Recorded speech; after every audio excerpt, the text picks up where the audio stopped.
তারপরে আরেকটি বিষয় আলোচনা করেছেন লেখক, তা হচ্ছে বিবাহের খুতবা।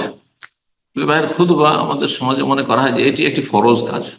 লেখক বলছেন ইয়াস্তাহিব্বু আন ইয়াখতুবাল আকিদু ক্বাবলা আল আকদি, বিবাহ বন্ধনের পূর্বে যিনি বিবাহ বন্ধনে আবদ্ধ হবেন তিনি খুতবা পড়বেন। এটি হচ্ছে মুস্তাহাব, ছেলেই খুতবা পড়বে, কিন্তু আজকালকার জামানে ছেলে খুতবা পড়তে অযোগ্য, যার অন্যকে দিয়ে খুতবা পড়ানো হয়।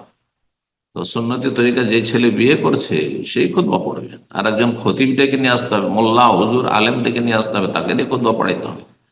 এটা যখন অপারগ, হ্যাঁ, তখন করবে। আসল হচ্ছে যিনি বিয়ে করছেন যে ছেলে তিনি খুতবা পড়বেন, আর খুতবা সুন্নতি।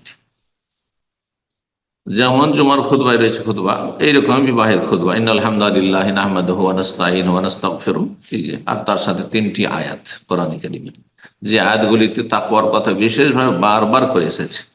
কারণ তাকওয়ায় মানুষের জীবনকে সুষ্ঠুভাবে পরিচালিত করে, দাম্পত্য জীবনকে সুখময় করতে পারে। আল্লাহ ভীরুতা যদি ছেলের মধ্যে থাকে, আল্লাহ ভীরুতা যদি মেয়ের মধ্যে থাকে, পাত্র পাত্রী যদি আল্লাহকে ভয় করে একে অপরের হক যথাযথ আদায় করবে, অবশ্যই যখন আল্লাহকে ভয় করে, কারো হক নষ্ট করবে না।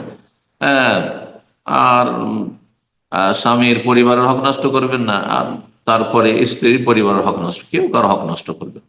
এই জন্য তাকওয়ার আয়াতগুলি বিশেষভাবে খুতবাতুল হাজাতে পাঠ করে। এইরকমই যে কোনো দিনই আলোচনা, দিনই বক্তব্য, জুমার খুতবা, ঈদের খুতবা, খুতবা পড়ছেন, বক্তব্যতে ফায়দা কখন হবে? যখন আপনি আল্লাহকে ভয় করবেন আর দিনের জ্ঞান অর্জন করে গুনাহ থেকে, পাপ থেকে বেঁচে থাকবেন, আপনি তা কমানে বেঁচে থাকবেন। এই জন্য তাকওয়ার আয়াতগুলি বিশেষভাবে সুন্নতি খুতবাতে, খুতবাতুল হাজা, যে কোনো প্রয়োজনে মুসলিমরা পাঠ করে।